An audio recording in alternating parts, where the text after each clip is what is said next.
Hello welcome to competitive exams library. ఇంకేమైనా channel subscribe చేసుకునే వాళ్ళు ఉంటే తప్పకుండా ఛానల్ అయితే సబ్స్క్రైబ్ చేసుకోండి.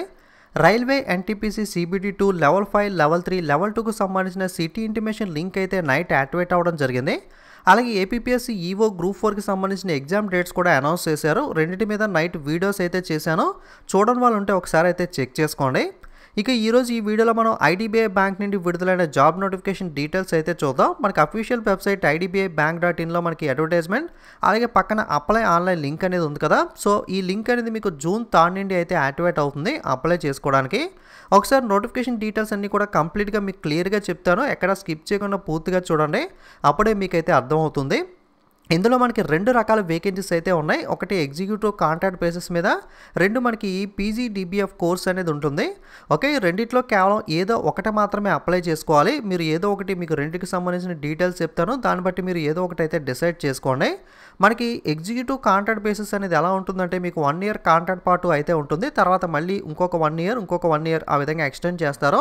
టోటల్గా 3 ఇయర్స్ అయితే మీరు ఎగ్జిక్యూటివ్గా వర్క్ చేయాల్సి ఉంటుంది. ఈ 3 ఇయర్స్ వర్క్ చేసిన తర్వాత మీ యొక్క పర్ఫార్మెన్స్ బాగున్నట్లయితే కనుక మీకు ఎగ్జామ్ అయితే పెడతాం జరుగుతుంది. సో ఆ ఎగ్జామ్లో మీరు క్వాలిఫై అయితే కనుక మీకు అసిస్టెంట్ మేనేజర్ గ్రేడ్ A ఉద్యోగం అయితే మీకు డైరెక్ట్గా ఇవ్వడం అయితే జరుగుతుంది. సో ఈ విధంగా ఎగ్జిక్యూటివ్ కాంట్రాక్ట్ ప్రాసెస్ అయితే ఉంటుంది. నెక్స్ట్ ఈ PGDBF అంటే ఏంటి అంటే, మీకు గతంలో బ్యాంక్ ఎగ్జామ్స్ రాస్తూ ఉంటే మీకు ఐడియా ఉండే ఉంటుంది. మణిపాల్ టైప్తో మనకి బ్యాంక్ ఆఫ్ బరోడా అని, ప్రైవేట్ బ్యాంక్స్ అని చెప్పి నోటిఫికేషన్స్ విడుదల చేస్తూ ఉండేవి కదా. సో ఫర్ ఎగ్జాంపుల్ IBPS ఉంది అంటే మనకి అందులో మనకి ఎగ్జామ్ రాసి క్వాలిఫై అయితే డైరెక్ట్గా జాబ్ ఇస్తారు. కానీ ఈ మణిపాల్ టైప్ మనకి PGDBF ఎలా ఉంటుంది అంటే, ఎగ్జామ్ పెడతారు, బట్ అందులో క్వాలిఫై అయిన తర్వాత డైరెక్ట్గా జాబ్ ఇవ్వకుండా మణిపాల్ యూనివర్సిటీలో మనకి ఒక కోర్స్ అనేది కండక్ట్ చేస్తారు. సో PGDBF అనేది, సో ఆ కోర్స్ అనేది లైక్ ఒక PG లాంటిది అనమాట ఇది. సో ఈ కోర్స్ అనేది మీరు సక్సెస్ఫుల్గా కంప్లీట్ చేసిన తర్వాత అప్పుడు మీకు అసిస్టెంట్ మేనేజర్ గ్రేడ్ Aగా పోస్టింగ్ అయితే ఇవ్వడం జరుగుతుంది. బట్ ఇక్కడ ఏంటి అంటే, ఈ కోర్స్ కంప్లీట్ చేయడానికి దాదాపుగా 3,50,000 దాకా ఛార్జ్ అయితే అవుతుంది. ఆ అమౌంట్ మీ దగ్గర ఉంటే డైరెక్ట్గా పే చేసి మీరు కోర్స్ కంప్లీట్ చేయొచ్చు, లేదా మీకు లోన్ అనేది అయితే బ్యాంక్ ప్రొవైడ్ చేస్తుంది. వన్స్ మీకు జాబ్ వచ్చిన తర్వాత మనకి మంత్లీ సాలరీ నుండి అయితే లోన్ అమౌంట్ అయితే డిడక్ట్ అవ్వడం అయితే జరుగుతుంది. సో ఆప్షన్ అనేది మీరు రెండిట్లో ఏదో ఒకటి అయితే చూస్ చేసుకోవచ్చు. సో ఈ రెండు ఈ విధంగా ఉంటాయి. మీకు ఈ రెండిట్లో ఏది ఇంట్రెస్ట్గా ఉంటే దాన్ని బట్టి మీకు డీటెయిల్స్ బట్టి మీరు ఏదో ఒక దానికైతే అప్లై చేసుకోవాలి. వేకెన్సీస్ విషయానికి వస్తే ఎగ్జిక్యూటివ్ కాంట్రాక్ట్ బేసిస్ వచ్చేసరికి 1044 వేకెన్సీస్ ఉన్నాయి. Unreserve 418, SC 175, ST 79, OBC 268, EWS 104, VI 10, HI 11, OH 10, MD and ID 10. అలాగే మనకి IDBIకి సంబంధించి PGDBకి సంబంధించి 500 వేకెన్సీస్ ఉన్నాయి. Unreserve 200, SC 121, ST 28, OBC 101, EWS 50. మనకి PWకి సంబంధించి VI 5, HI 5, OH 5, MD and ID వచ్చేసరికి 5 వేకెన్సీస్ ఉన్నాయి. సో అన్ని కేటగిరీ వాళ్ళకి వేకెన్సీస్ అనేవి అయితే కేటాయించడం జరిగింది.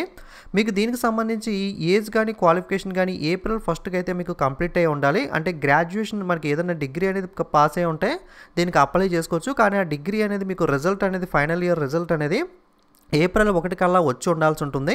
అలాగే ఏజ్ కూడా April 1 నాటికి క్యాలిక్యులేట్ చేసుకోవాలి.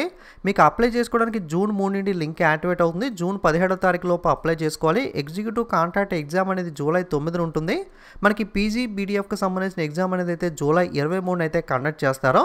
మనకి ఏజ్ విషయానికి వస్తే April 1 నాటికి మీకు ఎగ్జిక్యూటివ్ కాంట్రాక్ట్ వాటికి మినిమం 20 ఇయర్స్, మ్యాక్సిమం 25 ఇయర్స్ ఉండాలి. అలాగే IDBI PGDBFకి సంబంధించి మినిమం 21, మ్యాక్సిమం 28 ఇయర్స్ అంటే ఉండాల్సి ఉంటుంది. అలాగే అప్పర్ ఏజ్ రిలాక్సేషన్ SC STకి +5, OBCకి +3 అయితే ఉంటుంది. అలాగే ఎడ్యుకేషన్ క్వాలిఫికేషన్ విషయానికి వస్తే ఏదైనా గ్రాడ్యుయేషన్ అనేది, మనకి గ్రాడ్యుయేషన్ అనేది కానీ దానికి ఈక్వలెంట్ క్వాలిఫికేషన్ కానీ మీరైతే కంప్లీట్ చేసి ఉండాలి. కానీ డిప్లొమాకి అయితే ఎలిజిబిలిటీ లేదు, ఇదైతే గమనించండి. ఓకే, సో మీకు ఆల్రెడీ ఇందాక చెప్పాను కదా, ఎగ్జిక్యూటివ్ కాంట్రాక్ట్ అనేది 1 ఇయర్కి తీసుకుని తర్వాత మనకి ఇయర్ బై ఇయర్ అయితే ఇంకొక 2 ఇయర్స్ అయితే మీకు అయితే ఫర్దర్గా కండక్ట్ చేస్తారు.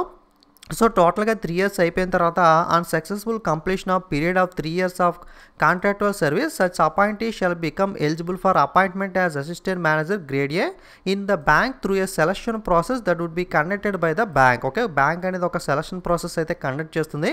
మీకు ఎగ్జామ్ పెడతామా, ఇంటర్వ్యూ పెడతామా, ఏదో ఒక ప్రాసెస్ విధంగా వాళ్ళు మీకు సెలక్షన్ అనేది చేసి, సో ఈ 3 ఇయర్స్ కంప్లీట్ అయిన వాళ్ళ నుండి వాళ్ళు సెలెక్ట్ చేసి వాళ్ళకి అసిస్టెంట్ మేనేజర్ గ్రేడ్ A ఉద్యోగం అయితే ఇవ్వడం జరుగుతుంది.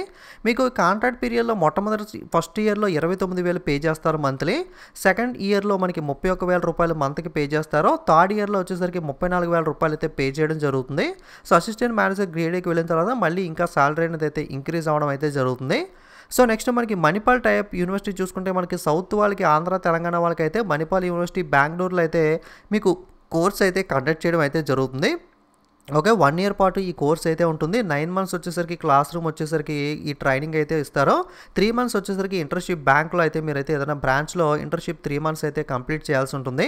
ఓకే, మనకి సౌత్ జోన్స్ ఏవైతే ఉన్నాయో వాటికి మణిపూర్, బెంగళూరు, నార్త్ జోన్స్ వాళ్ళకి నిట్టి, గ్రేటర్ నోయిడాలో అయితే ఈ కోర్స్ అయితే కండక్ట్ చేస్తారో. మనకి తెలంగాణ, హైదరాబాద్ రెండింటికి కూడా మణిపాల్, బెంగళూరు యూనివర్సిటీలో అయితే మనకి కోర్స్ అయితే ఉంటుంది. ఆల్రెడీ చెప్పాను కదా, 3,50,000 రూపీస్ అయితే మనకి ఈ కోర్సుకి సంబంధించి అమౌంట్ అయితే ఉంటుంది. ఓకే, మనకి ఈ కోర్స్ ఫీజులో మనకి లాడ్జింగ్, బోర్డింగ్ ఇవన్నీ కూడా కలిపి అయితే ఇంక్లూడ్ చేయడం అయితే జరుగుతుంది. Okay, next financial loan options మీకు చెప్పాను కదా, లోన్ అనేది కూడా మీకు అమౌంట్ పే చేయలేకపోతే కనుక లోన్ అనేది అయితే బ్యాంక్ వాళ్ళు అయితే కల్పించడం అయితే జరుగుతుంది. అలాగే మనకి ఈ 9 మంత్స్ ఏదైతే పీరియడ్ ఉంటుందో దాంట్లో మనకి 2,500 రూపాయలు స్టైఫండ్ అయితే మీకు ఇస్తారో, అలాగే 3 మంత్స్ ఇంటర్న్షిప్ బ్యాంక్లో చేసినప్పుడు మీకు ఈ 10,000 రూపాయలు నెలకి అయితే ప్రొవైడ్ చేయడం జరుగుతుంది.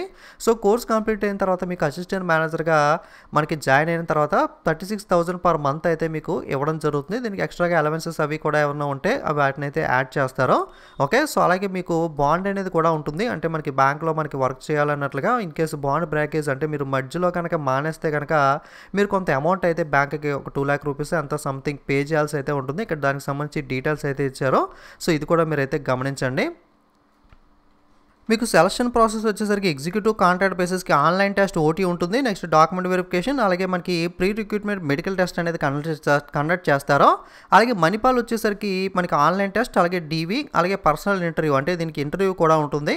ఓకే, ఒకసారి ఎగ్జామ్ ప్యాటర్న్ చూసినట్లయితే మీకు logical reasoning, data analysis, interpretation మీద 60 ప్రశ్నలు ఉంటాయి, ఇంగ్లీష్ లాంగ్వేజ్ మీద 40, క్వాంటిటేటివ్ యాప్టిట్యూడ్ మీద 40, general economy, banking awareness, computer and IT మీద 60 క్వశ్చన్స్. టోటల్గా మనకి 2 అవర్స్కి ఎగ్జామినేషన్ అనేది కండక్ట్ చేస్తారు. పేపర్ కేవలం ఇంగ్లీష్ మరియు హిందీ లాంగ్వేజ్లో మాత్రమే అయితే ఉంటుంది. ఓకే, నెగిటివ్ మార్కింగ్ యాజ్ యూజువల్గా 1/4 అయితే మనకి బ్యాంకింగ్ ప్యాటర్న్ టైప్లో అయితే కండక్ట్ చేయడం జరుగుతుంది. సో అప్పరేజ్ రిలాక్సేషన్ ఆల్రెడీ చెప్పుకున్నాం కదా, ఎస్సీ ఎస్టీకి +5, మనకి ఓబీసీ నాన్ క్రిమినల్కి అయితే +3, అలాగే పీడబ్ల్యూ వాళ్ళకి అయితే +10 అయితే అప్పరేజ్ రిలాక్సేషన్ అయితే ఉంటుంది. మీకు ఎగ్జామినేషన్ వచ్చేసరికి ఆంధ్రాలో చీరాల, చిత్తూరు, ఏలూరు, గుంటూరు, కడప, కాకినాడ, కర్నూలు, నెల్లూరు, ఒంగోలు, రాజమండ్రి, శ్రీకాకుళం, తిరుపతి, విజయవాడ, విశాఖపట్నం, విజయనగరంలో అయితే మనకి ఆంధ్రప్రదేశ్లో ఎగ్జామినేషన్ అయితే కండక్ట్ చేయడం జరుగుతుంది. అలాగే మనకి తెలంగాణ స్టేట్కి సంబంధించి చూసినట్లయితే, సో తెలంగాణలో మనకి హైదరాబాద్, అలాగే మనకి కరీంనగర్, ఖమ్మం, వరంగల్లో అయితే మనకి ఎగ్జామినేషన్ అయితే కండక్ట్ చేస్తారో. అలాగే ఇది అప్లై చేయడానికి ఎగ్జామినేషన్ ఫీజు విషయానికి వస్తే ఎస్సీ ఎస్టీ పీడబ్ల్యూకి 200 రూపాయలు, మిగతా క్యాండిడేట్స్ అందరికీ కూడా 1000 రూపాయలు ఎగ్జామినేషన్ ఫీజు అయితే ఉంటుంది. సో ఇది మీకు నోటిఫికేషన్ డీటెయిల్స్ అనేవి మీకు లింక్ డిస్క్రిప్షన్లో ఇస్తాను. మీరు కూడా క్లియర్ కట్గా మొత్తం నోటిఫికేషన్ మొత్తం కూడా క్షుణ్ణంగా చదివిన తర్వాత, కంప్లీట్గా చదివిన తర్వాత మీకు రెండిట్లో ఏదైనా జాబ్కి ఇంట్రెస్ట్ ఉంటే కనుక, నీడ్ ఉంటే కనుక మీకు అప్లై చేసుకోండి. ఓకే, మీకు రెండింటికి సంబంధించి క్లియర్ కట్గా అయితే అర్థమైంది కదా. ఒకసారి మీరు కూడా నోటిఫికేషన్ చదువుకున్న తర్వాత ఇంట్రెస్ట్ ఉంటే అప్లై చేసుకోండి, లేదా మీ ఫ్రెండ్స్కి వీడియో షేర్ చేయండి. ఎవరికైనా జాబ్ నీడ్ ఉన్న వాళ్ళైతే అప్లై చేసుకోవడానికి అయితే ప్రయత్నిస్తారు. సో ఇలాంటి జాబ్ అప్డేట్స్ కానీ, ప్రిపరేషన్ వీడియోస్ కానీ మిస్ అవ్వకూడదు అనుకుంటే తప్పకుండా ఛానల్ని సబ్స్క్రైబ్ చేసుకుని పక్కన ఉన్న బెల్ ఐకాన్ మీద క్లిక్ చేయండి. అలాగే టెలిగ్రామ్ యాప్లోకి వెళ్ళి కాంపిటేటివ్ ఎగ్జామ్స్ లైబ్రరీని సెట్ చేసి టెలిగ్రామ్లో కూడా ఫాలో అవుతూ ఉంటే మీరు ఎటువంటి అప్డేట్స్ కూడా మిస్ అవ్వకుండా అయితే ఉంటారో. Okay, thank you.